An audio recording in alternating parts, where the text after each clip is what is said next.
আমরা যখন লেখাপড়া শিখতে শুরু করলাম, ঊনবিংশ শতকের কথা বলছি, সংস্কার আন্দোলন বেসিক্যালি ছিল নারী মুক্তি আন্দোলন। মানে তখন শ্রেণী সংগ্রামের যে ধারণা, সেটা মানুষের মনে তেমন কাজ করেনি। নারীদের দুরবস্থা রামমোহন রায়, বিদ্যাসাগর, বেথুন এনারা নারী মুক্তি কথা বলেছিলেন এবং অনেক বোল্ড স্টেপস নিয়েছিলেন, ঠিক আছে।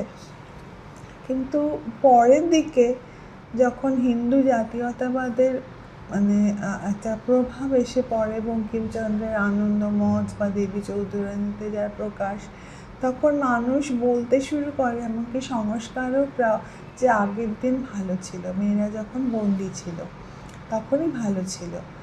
আমরা রাত দখলে গেছিলাম, প্রথম রাত দখল, সেখানে গেছিলাম, দলে দলে মেয়ে রাস্তা দখল করেছে, কিন্তু ফেরার সময় একা অন্ধকারে ফাঁকা রাস্তায় কজন বাড়ি ফিরতে পেরেছে?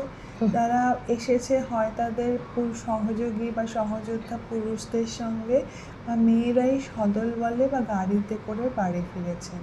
তো কী করে বলবো যে মেয়েরা উন্নত অবস্থায় এসে পৌঁছেছে? দিন দিন সমাজ তো পেছোচ্ছে। এই পুরুষ যারা নরপশু, তাদের লালসার হাত থেকে তো আমরা কই বাঁচতে পারছি না এখনো। উইদাউট বিং মলেস্টেড কোনো মেয়ে বড় হয় না। কি কষ্ট না এই জায়গাটা, সত্যি। সিমন দে বুভয়ার তো বলেইছেন।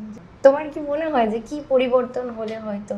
যুদ্ধ চাই, অনেক অনেক লড়ে তারপরে আমরা এই জায়গায় যাব। চাণক্য কি কথা বলেছিলেন? চাণক্য বলেছিলেন যে যে শাসকের আমলে নারীরা একা অন্ধকারে নির্জন উদ্যানে যথেচ্ছ ভ্রমণ করতে পারবেন, সেই শাসকই সুশাসক।